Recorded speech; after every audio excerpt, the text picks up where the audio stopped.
My daughter-in-law called me their free babysitter, and I made sure she'll never forget it. A week before my son's wedding, I walked past the patio to bring them iced tea and froze. Through the open door, I heard laughter, Lily's voice bright and careless. Evelyn can watch the kids. She loves that stuff. 15 in total, right? It'll keep her busy while we handle the important things. My hand trembled around the glass. Important things?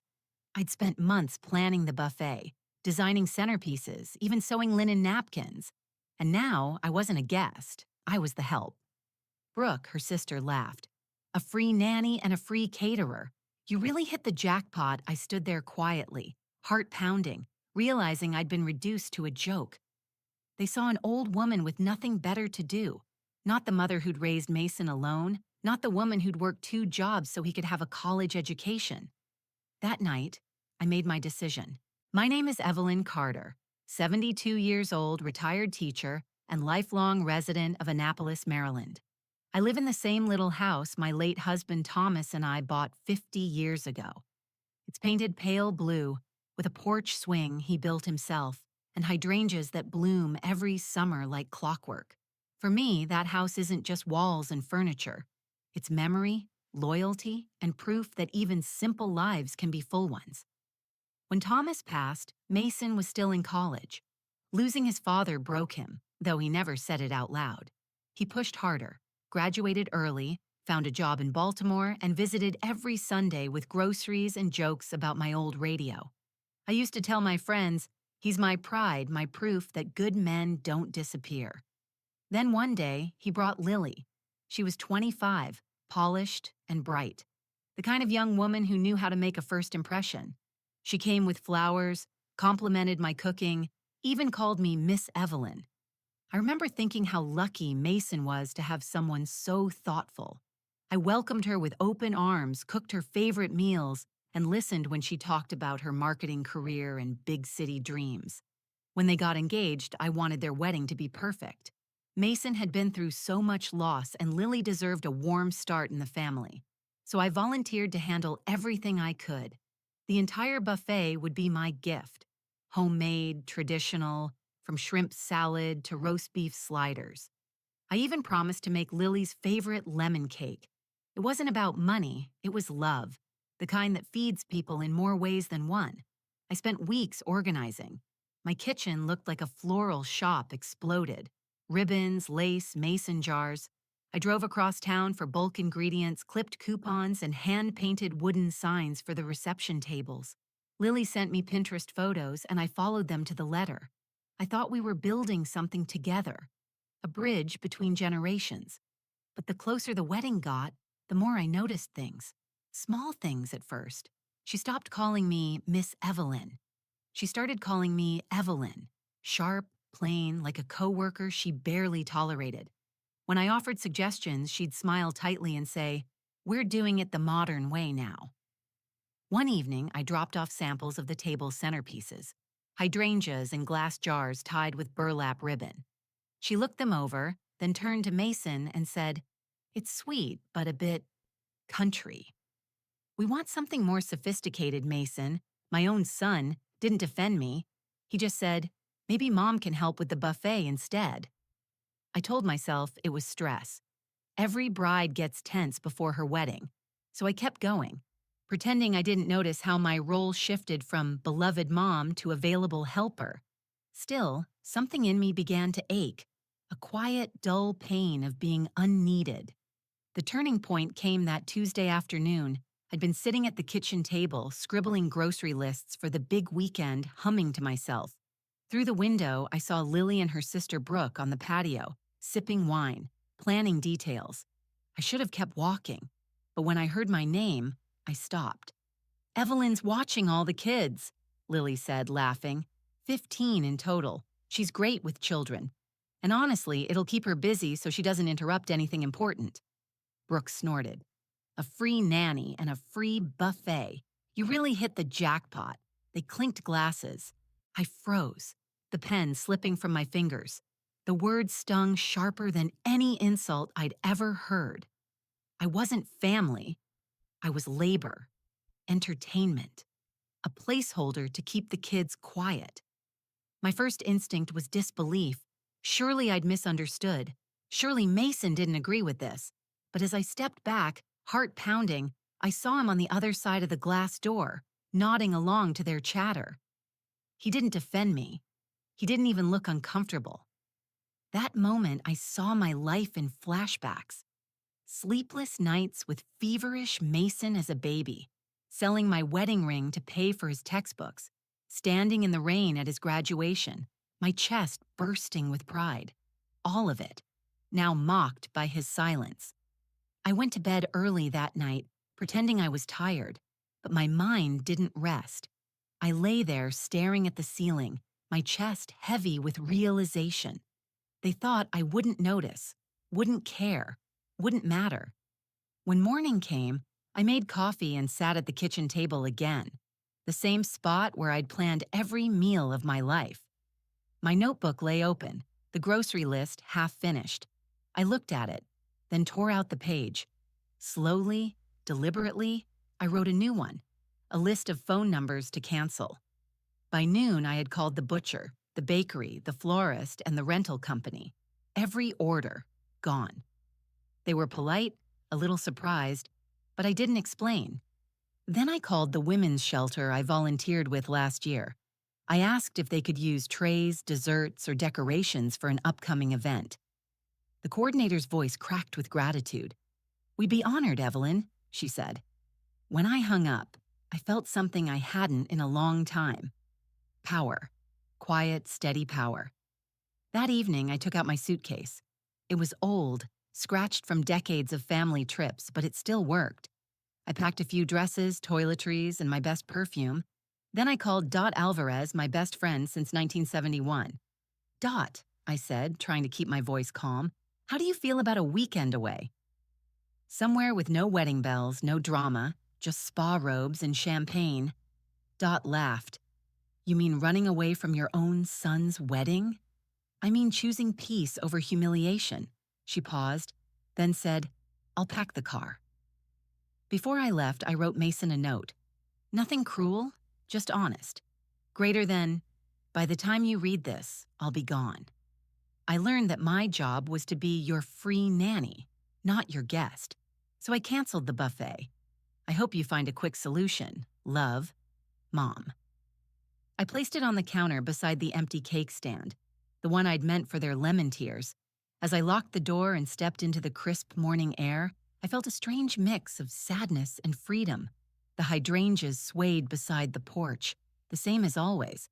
But for me, something fundamental had changed. For the first time I wasn't doing what was expected. I was doing what was right. The morning of the wedding dawned bright and clear, mocking the storm I'd left behind. While Annapolis buzzed with excitement, I was already 2 hours away sitting in a white robe at a spa in Harper's Ferry. The air smelled of eucalyptus and lavender, and for once, I didn't smell of roasted chicken or lemon glaze. Dot sat beside me, her hair wrapped in a towel, sipping champagne. "To new traditions," she toasted. I raised my glass and clinked hers. "To boundaries," I said, my voice steady. Back in town, chaos was brewing. I didn't know the details yet, but I could imagine it. The guests arriving hungry, the buffet tables empty, the centerpieces missing, the babysitters nowhere to be found. Mason would be pacing, phone in hand, while Lily tried to keep her smile from cracking. I'd spent my life saving people from consequences. This time, I let them face them. At noon, my phone started buzzing. Over and over. Mason's name filled the screen first, then Lily, then her mother. I let it ring. Dot glanced over, raising an eyebrow. "You're really not going to answer?" "Not yet," I said. "Let them marinate a bit." But curiosity got the best of me around 3 o'clock. The phone rang again, and this time I swiped. "MOM!" Mason's voice exploded through the speaker. "Where are you? There's no food, no decorations, people are starving. Kids are crying. What the hell did you do?" "I told you in the note," I said calmly. "I took a little trip. You might try a staffing agency, or maybe Brooke can help." She seemed excited about the plan. There was a pause. then shouting in the background. Children crying, someone yelling about cake, and Lily's voice breaking. "What do you mean she's not coming?" "Mason," I said softly, "you treated me like convenience. Now you'll learn what happens when convenience isn't available." He tried to speak, but I ended the call. My heart raced, but instead of guilt, I felt something else. Peace. Not joy, not revenge, just stillness. Dot looked at me over her glass. "You're wicked," she said, smiling. "I'm free," I corrected. Later that evening, as the sun dipped over the mountains, I imagined the reception. The tables probably held store-bought pizzas or last-minute takeout. The kids were running wild, parents frustrated, the bride on the verge of tears. A wedding turned circus. Poetic justice served cold. By morning, the calls had stopped. Silence, sweet, deliberate silence. I didn't know whether Mason was furious or humiliated, but either way, he'd learned something no lecture could teach. When I returned home 2 days later, my garden was the same, peaceful, forgiving. I unpacked slowly, brewed coffee, and opened the curtains. My house felt lighter, as if it approved of what I'd done. Around noon, the doorbell rang. I knew it would. Mason stood there in a wrinkled suit, dark circles under his eyes, holding a crumpled bouquet of daisies. My favorite, though I doubted he'd remembered that detail on purpose. "Mom," he said, voice quiet, almost hoarse. "Can I come in?" I nodded and led him to the kitchen. He sat down like a scolded schoolboy. For a long moment, neither of us spoke. Then he sighed. "You really hurt us," he said finally. "And you hurt me," I replied. "You let your fiancée mock me in my own home, and you didn't stop her. You made me your staff, Mason, not your family." His eyes filled with shame. "I know. I didn't see it that way until yesterday," he rubbed his face. "Lily was a wreck. The whole thing fell apart. We had to get takeout and the guests left early. I've never been more embarrassed in my life." "Good," I said simply. Maybe embarrassment was overdue. He looked at me, defeated but sincere. "You didn't deserve that."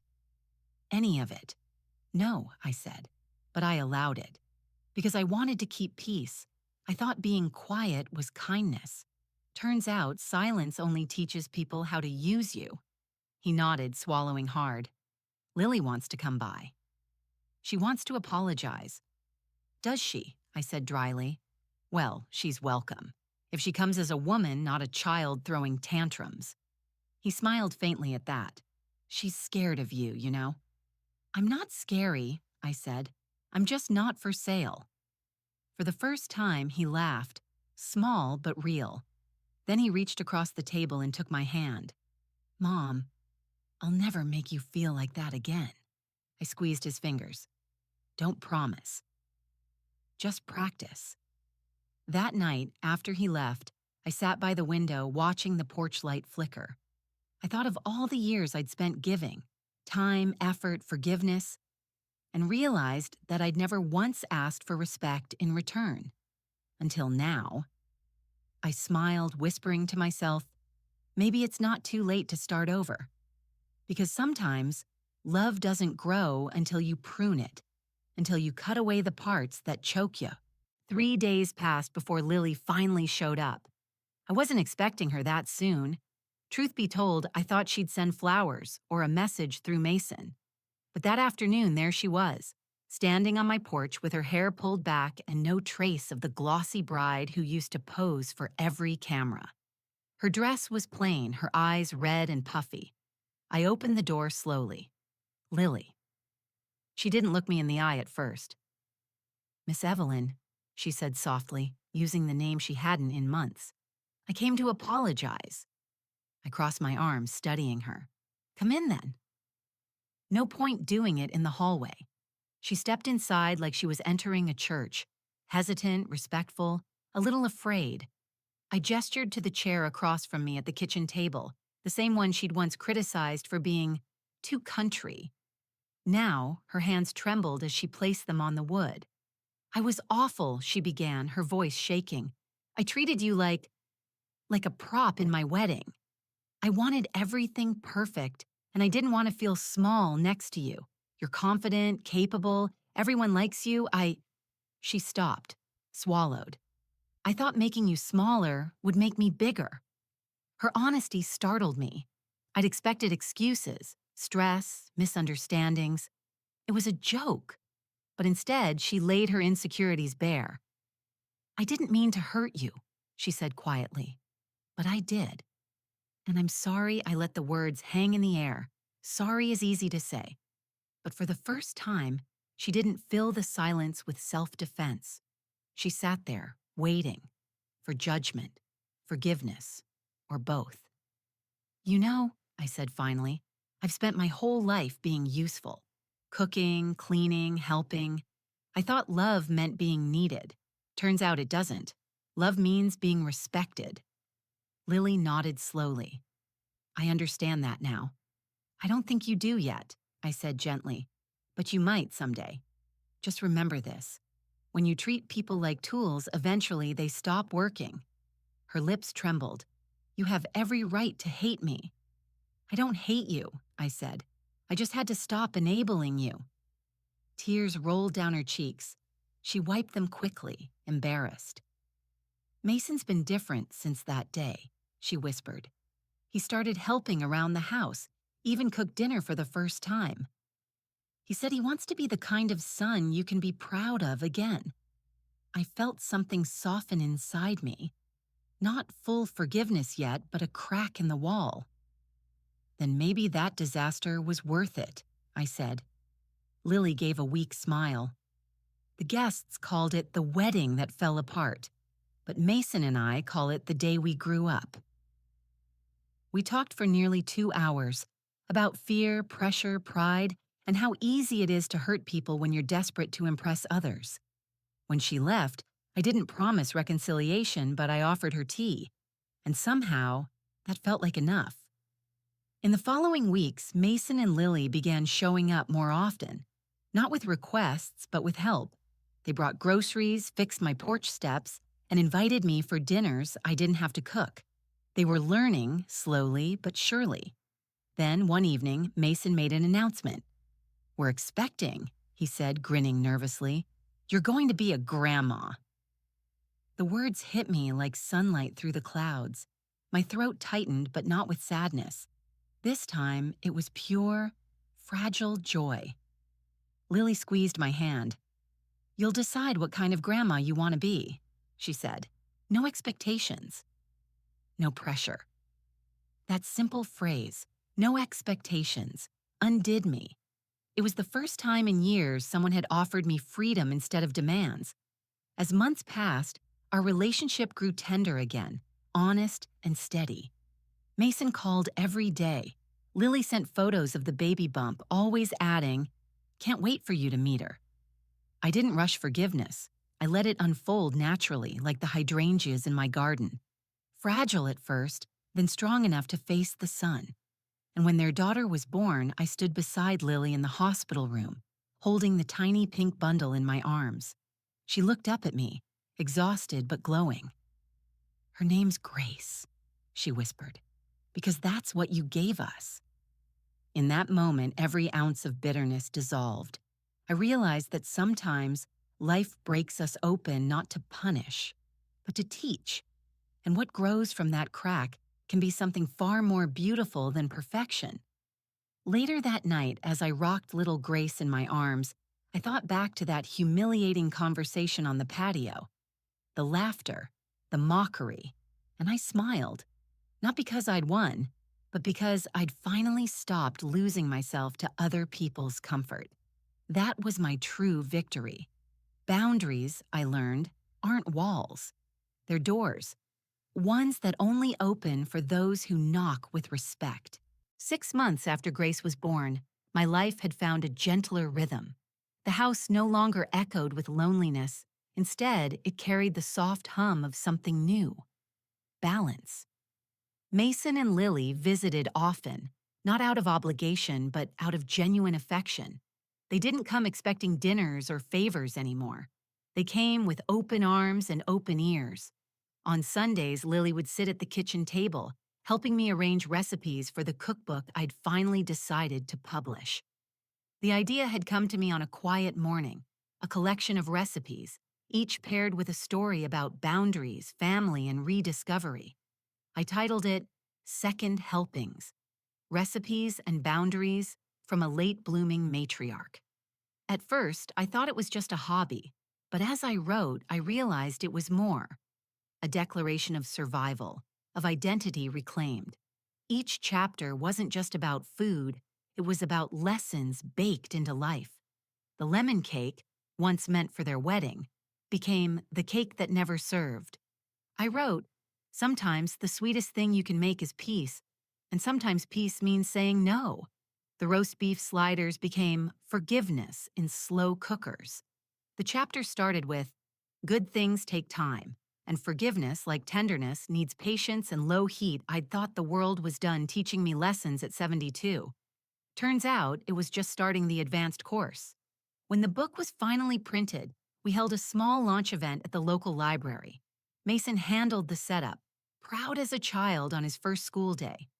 Lily made the decorations, simple wildflowers in mason jars, not unlike the ones she'd once dismissed as too country.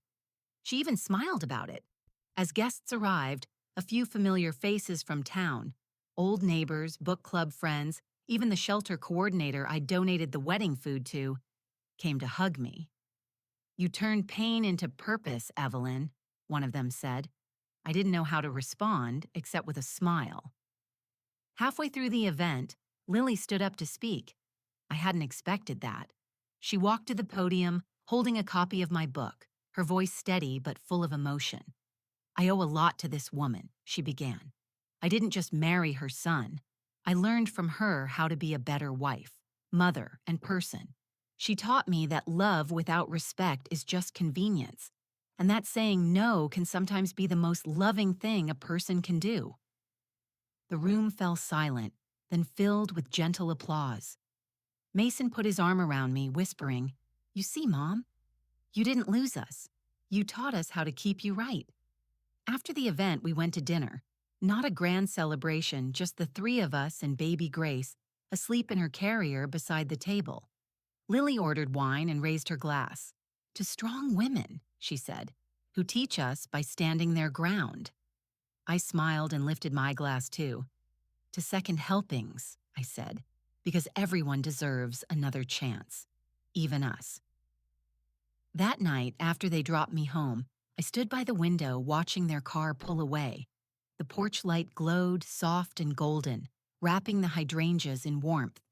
The same flowers had once witnessed my heartbreak, and now they stood for renewal.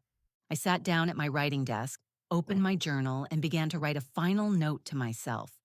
There's a peace that comes only when you stop apologizing for having needs, when you stop begging for seats at tables you helped build, when you realize your worth doesn't shrink with age, it ripens. I paused, smiling at the thought of how far we'd all come. Mason had become patient, more gentle. He'd learned to listen before reacting, and he called every night to ask how I was, not what I could do for him. Lily had started therapy. Something she told me helped her unpack old fears about never being enough. I admired her courage to face those shadows.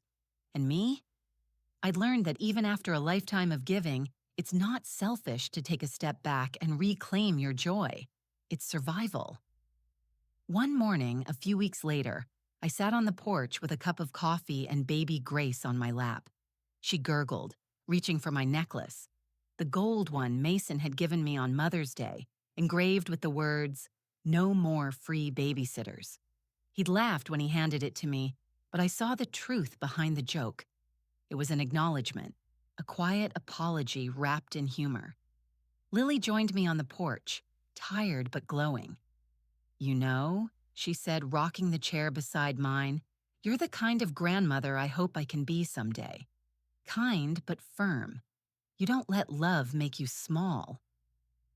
I looked at her, really looked. Not the girl who once tried to control a wedding, but a woman who'd learned from her own breaking point. "You're already better than you think," I said. We sat there in silence, the morning air filled with the sound of birds and Grace's soft breathing. And for the first time in a long, long time, I felt complete. Not because everything was perfect, but because I finally was. A full year after that unforgettable wedding, my little blue house in Annapolis had transformed into something I never expected. A gathering place again.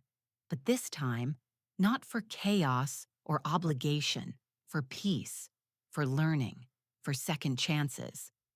Every Thursday, a group of women from the neighborhood would gather around my kitchen table. We called it Tea and Truths. Some were my age, widows or grandmothers figuring out who they were after decades of being everyone's caretaker. Others were younger, women in their 40s or 50s, stuck between raising kids and caring for aging parents. What bound us together wasn't age, it was exhaustion. The quiet kind that comes from giving too much. We'd sip chamomile tea, laugh, sometimes cry, and share stories that would have made our younger selves blush with shame. He called me useless after I retired, one woman said once, her voice trembling. I didn't know who I was anymore. Another whispered, my kids only visit when they need something signed or paid for. I'd listen, nodding, and then say what I'd learned the hard way. People treat you like a doormat until you roll yourself up and walk away. That line made it into my book, actually, the second edition that my small publisher had asked me to expand. To my shock, Second Helpings had found an audience far beyond Annapolis. Libraries across Maryland stocked it. Book clubs invited me to speak. Even a local TV station interviewed me about elder empowerment, as they called it. I laughed at that phrase. I didn't feel empowered. I just finally stopped apologizing. When the reporter asked what lesson I wanted readers to take away, I said, that saying no doesn't make you cruel. It makes room for respect. It became the headline the next morning. Lily framed that article and hung it in her kitchen. I didn't notice it right away, but one evening, when I came over to babysit Grace, this time by choice, I saw it there right above the fridge. You taught me that love without respect is just convenience, she'd written in pen along the bottom edge. That single sentence hit me harder than any apology ever could. It wasn't just acknowledgement. It was change, real and lasting. Mason often joked that I'd started a movement. He wasn't wrong. Emails poured in after the book's success. Letters from women across the country. One wrote, I canceled Thanksgiving after reading your story. My kids called me selfish. I called it self-respect. Another said, I've been a free babysitter for 20 years. I'm finally taking a vacation. I read each message with tears and pride. My little act of rebellion, walking away from a wedding, had become a mirror for countless women who'd forgotten their own worth. It was humbling and beautiful. Still, success never went to my head. I kept my routines simple: morning walks, afternoon tea, writing letters by hand, and on quiet evenings, I'd sit on the porch with Grace, now toddling around in her tiny shoes, and tell her stories about strength, kindness, and the courage to stand alone when needed. She'd clap her little hands and say, again, Nana, and I'd smile, because that word, Nana, was no longer burdened by guilt or obligation. It was earned, pure, and joyful. One evening, Mason joined us, holding his coffee and looking out at the sunset. You know, Mom, he said softly, I think that wedding saved us. I chuckled. Funny, most people say it ruined it. He shook his head. It woke us up. You taught us boundaries aren't walls. They're instructions for how to love you properly. I leaned back in the chair, heart full. That's all any of us really want, I said, to be loved properly. Later, after they left, I went to my study and opened my journal again. The final page of my life's recent chapter was ready to be written. I wrote slowly, carefully, as if carving truth into wood. It took 72 years and one ruined wedding to learn that dignity isn't about pride. It's about peace. You can give endlessly, but if you give without boundaries, you're not loving others. You're abandoning yourself. I closed the notebook and let out a long breath. The house was quiet except for the ticking clock and the wind rustling through the hydrangeas outside. Those flowers had seen me through grief, betrayal, and rebirth. They bloomed faithfully, even when I didn't think I could. The next morning, as the sun rose over the Chesapeake Bay, I brewed coffee and stepped onto the porch. The air was cool, and the world smelled new. I thought about Thomas, my late husband, and whispered, "You'd laugh if you saw me now." The accidental author, the rebel grandma. And maybe he did, somewhere. I looked toward the horizon and smiled. I wasn't just Evelyn Carter, the widow, the helper, the mother, or the free babysitter.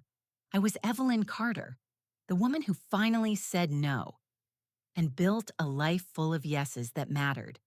So I'll ask you, the one hearing my story now, would you have gone to that wedding or walked away like I did? Think about it. Because sometimes the first step toward peace is the one that walks out the door. And if you believe, like I do, that dignity has no age limit, then you already understand my final recipe. 1 part love, 1 part courage, and a full cup of boundaries.